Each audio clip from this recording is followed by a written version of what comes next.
Hello friends, welcome to learn with Busra YouTube channel. Friends, इस video में हम GK, GS और स्टैटिक जीके से संबंधित 50 मोस्ट इम्पॉर्टेंट प्रश्न करेंगे। चलिए स्टार्ट कर लेते हैं आज की वीडियो। आज का पहला क्वेश्चन है, इकोनॉमिक ड्रेन सिद्धांत को किसने प्रतिपादित किया? इकोनॉमिक ड्रेन सिद्धांत को किसने प्रतिपादित किया था? आपके ऑप्शन है A Mahatma Gandhi, B Jawaharlal Nehru, C Dada Bhai Naoroji, D R C. Dutt. Economic drain सिद्धांत दादा भाई नौरोजी ने प्रतिपादित किया था, तो इसका राइट आंसर हो जाएगा ऑप्शन सी, दादा भाई नौरोजी। दादा भाई नौरोजी ने इकोनॉमिक ड्रेन सिद्धांत को प्रतिपादित किया था, आपको याद रखना है। अगला क्वेश्चन है, मधुबनी भारत के किस राज्य की प्रसिद्ध लोक कलाकृति है? मधुबनी भारत के किस राज्य की प्रसिद्ध लोक कलाकृति है? मधुबनी बिहार की एक प्रसिद्ध लोक कलाकृति है, तो इसका राइट आंसर हो जाएगा ऑप्शन सी, बिहार। मधुबनी बिहार की प्रसिद्ध लोक कलाकृति है, आपको याद रखना है। अगला क्वेश्चन है, सिकंदर ने भारत पर कब आक्रमण किया था? सिकंदर ने 326 ईसा पूर्व में भारत पर आक्रमण किया था, तो इसका राइट आंसर हो जाएगा ऑप्शन सी, 326 ईसा पूर्व। अगला क्वेश्चन है, श्रीनगर की स्थापना किस मौर्य शासक ने की? श्रीनगर की स्थापना किस मौर्य शासक ने की? श्रीनगर की स्थापना अशोक ने की थी, तो इसका राइट आंसर हो जाएगा ऑप्शन सी, अशोक। अशोक ने श्रीनगर की स्थापना की थी, आपको याद रखना है। अगला क्वेश्चन है, पंजाब केसरी किसे कहा जाता है? पंजाब केसरी किसे कहा जाता है? पंजाब केसरी लाला लाजपत राय को कहा जाता है, तो इसका राइट आंसर हो जाएगा ऑप्शन बी, लाला लाजपत राय। लाला लाजपत राय को पंजाब केसरी कहते हैं, आपको याद रखना है। अगला क्वेश्चन है, विक्रमशिला विश्वविद्यालय का निर्माण किसने करवाया? विक्रमशिला विश्वविद्यालय का निर्माण किसने करवाया? आपके ऑप्शन है देवपाल ने, नरेंद्रपाल ने, धर्मपाल ने या गोपाल ने। विक्रमशिला विश्वविद्यालय का निर्माण धर्मपाल ने करवाया था, तो इसका राइट आंसर हो जाएगा ऑप्शन सी, धर्मपाल। धर्मपाल पाल वंश का शासक था, आपको याद रखना है। अगला क्वेश्चन है, राजा बीरबल की उपाधि अकबर ने किसे दी थी? इसका राइट आंसर हो जाएगा ऑप्शन सी, महेश दास। महेश दास को राजा बीरबल की उपाधि अकबर ने दी थी। अगला क्वेश्चन है, किस मुगल शासक का 2 बार राज्याभिषेक हुआ? कौन से मुगल शासक का राज्याभिषेक 2 बार हुआ था? आपके ऑप्शन है शाहजहां का, औरंगजेब का, अकबर का या जहांगीर का। औरंगजेब ने अपना राज्याभिषेक 2 बार करवाया था, तो इसका राइट आंसर हो जाएगा ऑप्शन बी, औरंगजेब। औरंगजेब का राज्याभिषेक 2 बार हुआ था, आपको याद रखना है। अगला क्वेश्चन है, महात्मा गांधी के राजनीतिक गुरु कौन थे? महात्मा गांधी के राजनीतिक गुरु कौन थे? इसका राइट आंसर हो जाएगा ऑप्शन ए, गोपाल कृष्ण गोखले। गोपाल कृष्ण गोखले महात्मा गांधी के राजनीतिक गुरु हैं, आपको याद रखना है। अगला क्वेश्चन है, भारत सेवक समाज की स्थापना किसने की थी? भारत सेवक समाज की स्थापना किसने की थी? भारत सेवक समाज की स्थापना गोपाल कृष्ण गोखले ने की थी, तो इसका राइट आंसर हो जाएगा ऑप्शन बी, गोपाल कृष्ण गोखले। गोपाल कृष्ण गोखले ने भारत सेवक समाज की स्थापना की थी, आपको याद रखना है। अगला क्वेश्चन है, 1857 के विद्रोह का नेतृत्व बिहार में किसने किया था? 1857 के विद्रोह का नेतृत्व बिहार में किसने किया था? आपके ऑप्शन है खान बहादुर खान ने, नाना साहब ने, कुंवर सिंह ने या तात्या टोपे ने। 1857 के विद्रोह का नेतृत्व बिहार में कुंवर सिंह ने किया था, तो इसका राइट आंसर हो जाएगा option C, Kunwar Singh. Friends, आगे बढ़ने से पहले आपको बता दूं कि फ्रेंड्स यह टॉप 50 क्वेश्चन मैंने इस वीडियो में लिए हैं। फ्रेंड्स, अगर आप SSC GD, SSC MTS, railway NTPC या अन्य किसी भी कॉम्पिटिटिव एग्ज़ाम की तैयारी कर रहे हैं, तो यह वीडियो आपके लिए मोस्ट इम्पॉर्टेंट है। फ्रेंड्स, वीडियो को आप स्टार्ट से लास्ट तक जरूर देखिएगा। फ्रेंड्स, अगर आपको हमारी वीडियो अच्छी लगी तो हमारे चैनल को सब्सक्राइब कर लीजिए। चलिए बढ़ते हैं अगले क्वेश्चन पर। अगला क्वेश्चन है, हड़प्पा सभ्यता की खोज किस वर्ष में हुई थी? हड़प्पा सभ्यता की खोज किस वर्ष में हुई थी? आपके ऑप्शन है 1935 में, 1942 में, 1901 में या 1921 में। हड़प्पा सभ्यता की खोज दयाराम साहनी ने 1921 में की थी। हड़प्पा सभ्यता की खोज दयाराम साहनी ने 1921 में की थी, इसका राइट आंसर हो जाएगा ऑप्शन डी, 1921। 1921 में हड़प्पा सभ्यता की खोज दयाराम साहनी ने की थी, आपको याद रखना है। अगला क्वेश्चन है, राष्ट्रीय किसान दिवस कब मनाया जाता है? राष्ट्रीय किसान दिवस कब मनाया जाता है? आपके ऑप्शन है 23 दिसंबर को, 25 दिसंबर को, 21 दिसंबर को या 19 दिसंबर को।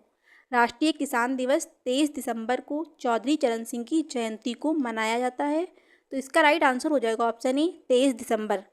राष्ट्रीय किसान दिवस 23 दिसंबर को चौधरी चरण सिंह की जयंती को मनाया जाता है, आपको याद रखना है।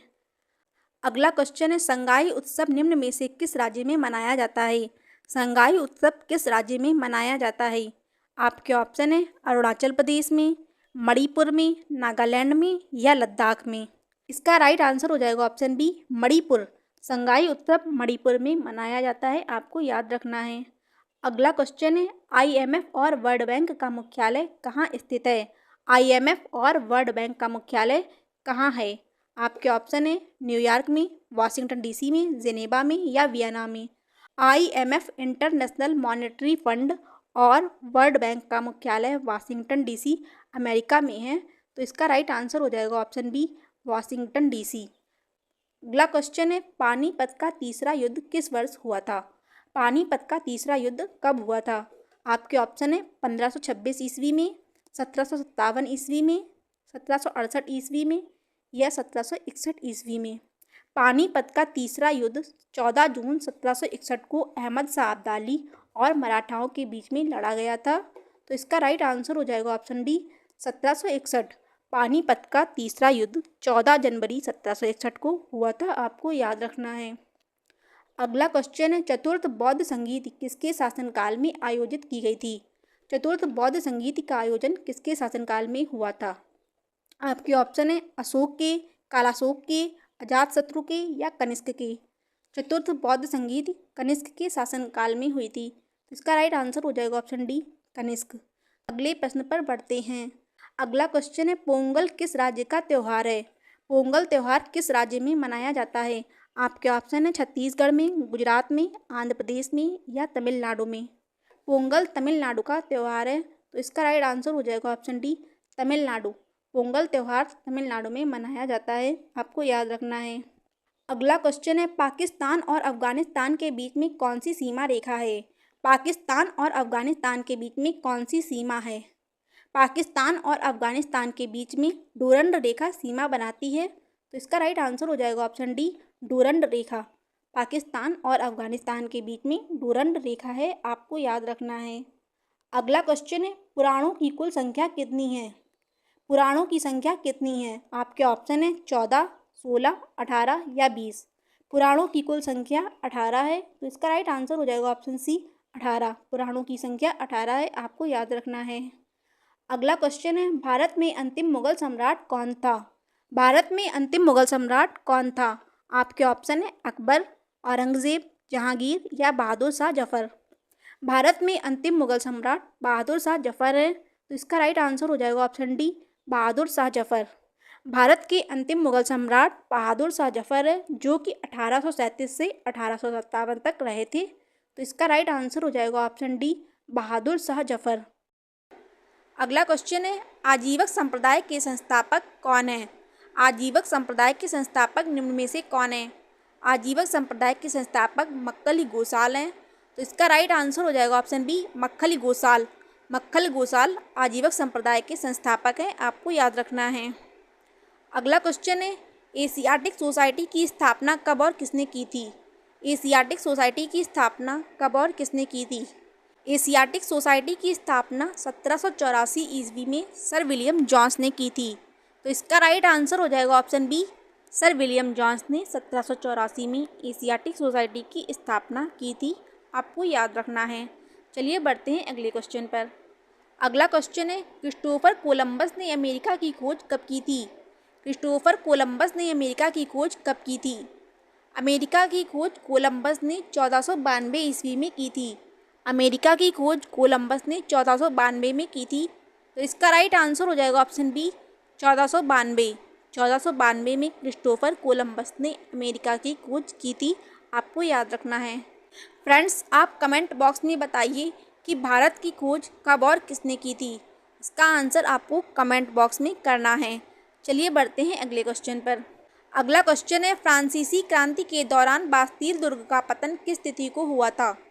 फ्रांसीसी क्रांति के दौरान बास्तील दुर्ग का पतन किस तिथि को हुआ था? फ्रांसीसी क्रांति के दौरान बास्तील दुर्ग का पतन 14 जुलाई 1789 को हुआ था। 14 जुलाई 1789 को फ्रांसीसी क्रांति के दौरान बास्तील दुर्ग का पतन हुआ था, आपको याद रखना है। तो इसका राइट आंसर हो जाएगा ऑप्शन बी, 14 जुलाई 1789। 14 जुलाई 1789 को फ्रांसीसी क्रांति के दौरान बास्तील दुर्ग का पतन हुआ था, आपको याद रखना है। अगला क्वेश्चन है, वर्तमान में कितने राज्यों में विधान परिषद है? विधान परिषद वर्तमान में कितने राज्यों में है? आपके ऑप्शन है ए 3 राज्यों में, बी 4 राज्यों में, सी 5 राज्यों में या डी 6 राज्यों में। विधान परिषद वर्तमान में 6 राज्यों में है, तो इसका राइट आंसर हो जाएगा ऑप्शन डी 6 राज्य। विधान परिषद वर्तमान में तेलंगाना, उत्तर प्रदेश, बिहार, महाराष्ट्र, आंध्र प्रदेश और कर्नाटका में है। विधान परिषद वर्तमान में तेलंगाना, उत्तर प्रदेश, बिहार, महाराष्ट्र, आंध्र प्रदेश और कर्नाटक में है, आपको याद रखना है। चलिए बढ़ते हैं अगले क्वेश्चन पर। अगला क्वेश्चन है, निम्नलिखित राज्यों में से किस राज्य में माधवपुर मेला लगता है? माधवपुर मेला किस राज्य का है?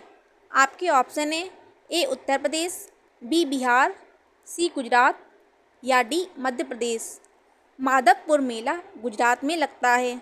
माधवपुर मेला गुजरात में लगता है, तो इसका राइट आंसर हो जाएगा ऑप्शन सी गुजरात। माधवपुर मेला गुजरात में लगता है, आपको याद रखना है। अगला क्वेश्चन है, भारत के संविधान के किस अनुच्छेद के अनुसार राज्य के महाधिवक्ता का प्रावधान किया गया है? भारत के संविधान के किस अनुच्छेद में राज्य के महाधिवक्ता का प्रावधान किया गया है? इसका राइट आंसर हो जाएगा ऑप्शन सी अनुच्छेद 165। अनुच्छेद 165 में राज्य के महाधिवक्ता का प्रावधान किया गया है। अनुच्छेद 165 में राज्य के महाधिवक्ता का प्रावधान किया गया है, आपको याद रखना है। चलिए बढ़ते हैं अगले क्वेश्चन पर। अगला क्वेश्चन है, पार्थिव ग्रह या आंतरिक ग्रह कौन कौन से हैं? निम्न में से पार्थिव ग्रह या आंतरिक ग्रह कौन कौन से हैं? आपके ऑप्शन है ए बुध शुक्र पृथ्वी मंगल, बी शुक्र पृथ्वी मंगल बृहस्पति, सी मंगल बृहस्पति सन वरुण, डी शुक्र बृहस्पति बुध अरुण। पार्थिव ग्रह या आंतरिक ग्रह बुध शुक्र पृथ्वी और मंगल को कहा जाता है। बुध शुक्र पृथ्वी और मंगल को पार्थिव ग्रह या आंतरिक ग्रह कहते हैं, तो इसका राइट आंसर हो जाएगा ऑप्शन ए बुध शुक्र पृथ्वी मंगल। बुध शुक्र पृथ्वी मंगल को पार्थिव ग्रह या आंतरिक ग्रह कहा जाता है, आपको याद रखना है। अगला क्वेश्चन है, पारिस्थितिकी शब्द का प्रयोग सबसे पहले किसने किया था? पारिस्थितिकी शब्द का प्रयोग सबसे पहले किसने किया था? पारिस्थितिकी शब्द का प्रयोग सबसे पहले अर्नेस्ट हैकल ने किया था। अर्नेस्ट हैकल ने पारिस्थितिकी शब्द का प्रयोग सबसे पहले किया था, तो इसका राइट आंसर हो जाएगा ऑप्शन बी अर्नेस्ट हैकल। अर्नेस्ट हैकल ने पारिस्थितिकी शब्द का प्रयोग किया था, आपको याद रखना है। अगला क्वेश्चन है, अंधविश्वास या जादू टोने वाला वेद कौन सा है? निम्न में से अंधविश्वास या जादू टोने वाला वेद कौन सा है? आपके ऑप्शन है ए ऋग्वेद, बी यजुर्वेद, सी सामवेद या डी अथर्ववेद। जादू टोने का वेद अथर्ववेद को कहा जाता है। अंधविश्वास या जादू टोने वाला वेद अथर्ववेद है, तो इसका राइट आंसर हो जाएगा ऑप्शन डी अथर्ववेद। अथर्ववेद को जादू टोने वाला वेद कहते हैं, आपको याद रखना है। अगला क्वेश्चन है, निम्न में से किस राज्य की सीमा म्यांमार से नहीं लगती है? निम्नलिखित में से किस राज्य की सीमा म्यांमार से नहीं लगती है? आपके ऑप्शन है ए मणिपुर, बी मिजोरम, सी नागालैंड या डी मेघालय। इसका राइट आंसर हो जाएगा ऑप्शन डी मेघालय। मेघालय की सीमा म्यांमार से नहीं लगती है, आपको याद रखना है। मेघालय की सीमा म्यांमार से नहीं लगती है, आपको याद रखना है। चलिए बढ़ते हैं अगले क्वेश्चन पर। अगला क्वेश्चन है, पहिए का आविष्कार किस काल में हुआ था? पहिए का आविष्कार किस काल में हुआ था? आपके ऑप्शन है ए नवपाषाण काल में, बी मध्यपाषाण काल में, सी उत्तर मध्यपाषाण काल में या डी पुरापाषाण काल में। पहिए का आविष्कार नवपाषाण काल में हुआ था। पहिए का आविष्कार नवपाषाण काल में हुआ था, तो इसका राइट आंसर हो जाएगा ऑप्शन ए नवपाषाण काल। नवपाषाण काल में पहिए का आविष्कार हुआ था, आपको याद रखना है। अगला क्वेश्चन है, भारत पूर्ण संप्रभु लोकतांत्रिक गणतंत्र कब बना था? भारत पूर्ण संप्रभु लोकतांत्रिक गणतंत्र कब बना? आपके ऑप्शन है ए 26 जनवरी 1949 को, बी 26 जनवरी 1930 को, सी 26 जनवरी 1951 को या डी 26 जनवरी 1950 को। भारत पूर्ण संप्रभु लोकतांत्रिक गणतंत्र 26 जनवरी 1950 को बना था। भारत पूर्ण संप्रभु लोकतांत्रिक गणतंत्र 26 जनवरी 1950 को बना था। तो इसका राइट आंसर हो जाएगा ऑप्शन डी 26 जनवरी 1950। 26 जनवरी 1950 को भारत पूर्ण संप्रभु लोकतांत्रिक गणतंत्र बना था, आपको याद रखना है। अगला क्वेश्चन है, अंतर्राष्ट्रीय सौर गठबंधन ISA का मुख्यालय कहाँ स्थित है? इंटरनेशनल सोलर अलायंस का मुख्यालय कहाँ है? इसका राइट आंसर हो जाएगा ऑप्शन ए हरियाणा। गुरुग्राम हरियाणा में इंटरनेशनल सोलर अलायंस का मुख्यालय है, आपको याद रखना है। अगला क्वेश्चन है, पृथ्वी के पलायन वेग का मान कितना होता है? पृथ्वी के पलायन वेग का मान कितना होता है? आपके ऑप्शन है 12.1 किलोमीटर प्रति सेकेंड, 11.2 मीटर प्रति सेकेंड, 11.2 किलोमीटर प्रति सेकेंड या 11.2 किलोमीटर प्रति घंटा। पृथ्वी के पलायन वेग का मान 11.2 किलोमीटर प्रति सेकेंड है। पृथ्वी के पलायन वेग का मान 11.2 किलोमीटर प्रति सेकेंड है। तो इसका राइट आंसर हो जाएगा ऑप्शन सी 11.2 किलोमीटर प्रति सेकेंड। 11.2 किलोमीटर प्रति सेकेंड पृथ्वी के पलायन वेग का मान है, आपको याद रखना है। अगला क्वेश्चन है, भारत के किस राज्य में लोकटक झील स्थित है? लोकटक झील किस राज्य में स्थित है? लोकटक झील मणिपुर में है। तो इसका राइट आंसर हो जाएगा ऑप्शन बी मणिपुर। मणिपुर में लोकटक झील है, आपको याद रखना है। अगला क्वेश्चन है, कांग्रेस के किस अधिवेशन की अध्यक्षता सुभाष चंद्र बोस ने की थी? कांग्रेस के किस अधिवेशन की अध्यक्षता सुभाष चंद्र बोस ने की थी? हरिपुरा अधिवेशन 1938 की अध्यक्षता सुभाष चंद्र बोस ने की थी। हरिपुरा अधिवेशन 1938 की अध्यक्षता सुभाष चंद्र बोस ने की थी। तो इसका राइट आंसर हो जाएगा ऑप्शन बी हरिपुरा अधिवेशन 1938। हरिपुरा अधिवेशन 1938 की अध्यक्षता सुभाष चंद्र बोस ने की थी, आपको याद रखना है। अगला क्वेश्चन है, ज्योति तीव्रता का मात्रक क्या है? ज्योति तीव्रता का मात्रक निम्न में से कौन सा है? इसका राइट आंसर हो जाएगा ऑप्शन ए कैंडला। कैंडला ज्योति तीव्रता का मात्रक है, आपको याद रखना है। अगला क्वेश्चन है, भारतीय राष्ट्रीय कांग्रेस की प्रथम महिला अध्यक्ष कौन थी? भारतीय राष्ट्रीय कांग्रेस की प्रथम महिला अध्यक्ष कौन थी? भारतीय राष्ट्रीय कांग्रेस की प्रथम महिला अध्यक्ष एनी बेसेंट हैं। तो इसका राइट आंसर हो जाएगा option A Annie Besant. Annie Besant भारतीय राष्ट्रीय कांग्रेस की प्रथम महिला अध्यक्ष हैं, आपको याद रखना है। अगला क्वेश्चन है, भारतीय राष्ट्रपति द्वारा शपथ ग्रहण का प्रावधान संविधान के किस अनुच्छेद में है? भारत के राष्ट्रपति के शपथ ग्रहण का प्रावधान संविधान के किस अनुच्छेद में है? आपके ऑप्शन है अनुच्छेद 56 में, अनुच्छेद 61 में, अनुच्छेद 60 में या अनुच्छेद 63 में। भारत के राष्ट्रपति की शपथ ग्रहण का प्रावधान अनुच्छेद 60 में है।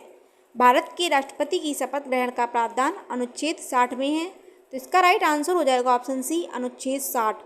अनुच्छेद 60 में भारत के राष्ट्रपति की शपथ ग्रहण का प्रावधान है, आपको याद रखना है।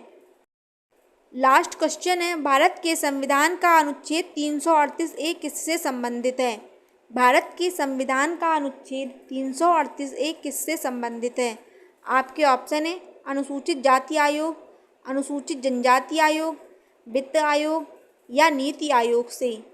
अनुच्छेद 338 ए NCST अनुसूचित जनजाति आयोग से संबंधित है। तो इसका राइट आंसर हो जाएगा ऑप्शन बी अनुसूचित जनजाति आयोग। अनुसूचित जनजाति आयोग अनुच्छेद 338 ए से संबंधित है, आपको याद रखना है। फ्रेंड्स, यह क्वेश्चन आपके लिए है। क्वेश्चन है, जल का अधिकतम घनत्व कितना होता है? जल का अधिकतम घनत्व कितना होता है? आपके ऑप्शन है 0 degree Celsius, 4 degree Celsius, 100 degree Celsius या -4 डिग्री सेल्सियस। फ्रेंड्स, इस क्वेश्चन का आंसर आपको कमेंट बॉक्स में करना है। फ्रेंड्स, आप कमेंट बॉक्स में बताइएगा कि आपको हमारी वीडियो कैसी लगी। फ्रेंड्स, अगर आपको हमारी वीडियो अच्छी लगी है तो हमारी वीडियो को लाइक करके चैनल को सब्सक्राइब कर लीजिए। चलिए मिलते हैं आपसे नेक्स्ट वीडियो में। थैंक्स।